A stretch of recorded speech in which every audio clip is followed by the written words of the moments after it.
En este capítulo trabajaremos sobre la electroquímica. Bien, vamos a empezar hablando sobre la electroquímica y qué es la electroquímica. La electroquímica es una rama justamente de la química que se dedica al estudio de las transformaciones entre la energía eléctrica y la energía química. ¿Listo? Entonces por acá, para iniciar nuestro tema, vamos a hablar sobre qué es la electroquímica. Justamente la electroquímica es una rama de la química que se encarga o se dedica al estudio de la transformación de la energía eléctrica y la energía química. ¿Listo? ¿Cómo explicamos este proceso? Este proceso se explica a través de la transferencia de electrones. ¿Listo? Y cuando hablamos de procesos sobre transferencia de electrones, vamos a hablar de un nuevo término que son las reacciones de tipo redox, también conocidas como reacciones de óxido-reducción. Pero bueno, ¿qué quiere decir cuando nosotros nos referimos a transferencia de electrones? Siempre que ocurre un proceso de transferencia de electrones, va también a ocurrir cambios en los estados de oxidación. ¿Listo? Y vamos a ver un ejemplo por acá. En una reacción de un óxido de hierro con aluminio, se obtiene un óxido de aluminio más hierro. Y ahora vamos a observar lo que ocurre con los estados de oxidación. El estado de oxidación, en este caso del hierro, es de +3. El del oxígeno es de -2. Siempre nuestro oxígeno va a trabajar como -2. El del aluminio, en estado basal o en estado metálico, es de 0. ¿Listo? Y ahora vamos a mirar qué ocurre acá. Ya lo hemos dicho, acá el oxígeno va a trabajar con -2. ¿Listo? -2 por 3, -6, es decir que este nos va a trabajar ahora con +3 para dar ese balance a la sustancia. ¿Listo? Y ahora el hierro en estado basal va a trabajar con un estado de oxidación de 0. ¿Listo? Entonces, si nos damos cuenta, acá ocurrió un proceso de una transferencia de electrones porque cambiaron los estados de oxidación. ¿Listo?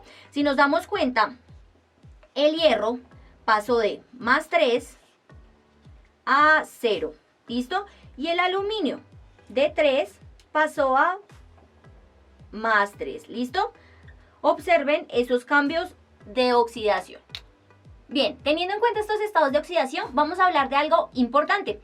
Imaginémonos que esta es una regla. Imaginémonos que acá vamos a representar el proceso en cómo cambian los estados de oxidación.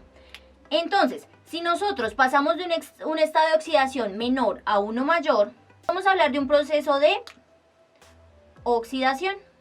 ¿Listo? Que no es otra cosa que una pérdida de electrones. Y por el contrario, si vamos de un estado de mayor oxidación a uno de menor oxidación, vamos a hablar de un proceso de reducción. Esto nos implica una ganancia de electrones. Ahora, vamos a hablar de algo. La sustancia que sufre el proceso de oxidación, es decir, que cede sus electrones o pierde sus electrones, le vamos a llamar agente reductor. ¿Listo? Y a la sustancia que se reduce o que empieza a ganar electrones, le vamos a llamar oxidante. ¿Listo? Recuerden eso de ahí, agente reductor y agente oxidante.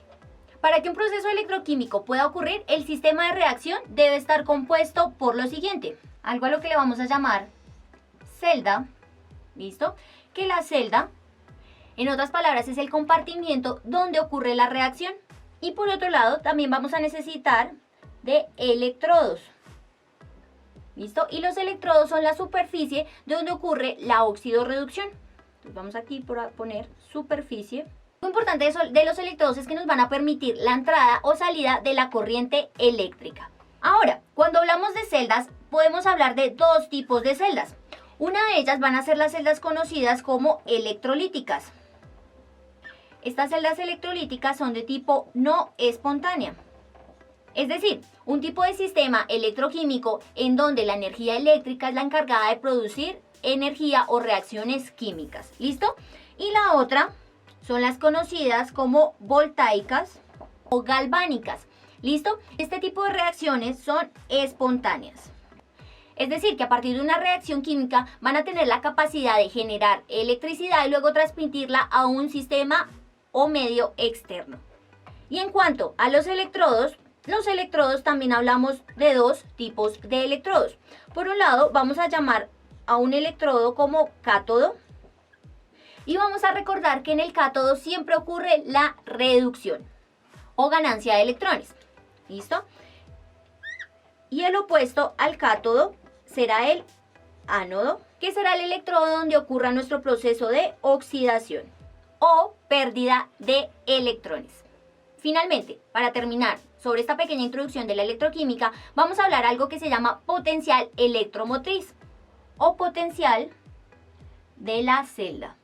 Bien, ¿y qué es lo que nos dice el potencial de la celda o fuerza electromotriz? Lo que nos va a hablar es sobre la espontaneidad de las reacciones tipo óxido-reducción. ¿Listo? ¿Y cómo calculamos esta fuerza electromotriz o potencial de la celda? Bueno, inicialmente la vamos a representar como una E. ¿Listo?